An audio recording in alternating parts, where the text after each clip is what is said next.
ఇదేరా జీవిత గమనం, ఇదేరా జీవిత గమనం. ఏకాకిగానే నీ పయనం, ఏకాకిగానే నీ పయనం.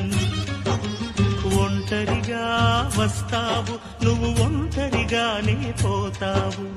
ఒంటరిగా వస్తావు నువ్వు, ఒంటరిగానే పోతావు. నడుమన ఈ బంధాల కోసం ఎందుకు పడి చస్తావు? నడమంత్రపు తోడు కోసం నువ్వెందుకు తపిస్తావు? నడుమన ఈ బంధాల కోసం ఎందుకు పడి చస్తావు? నడమంత్రపు తోడు కోసం నువ్వెందుకు తపిస్తావు?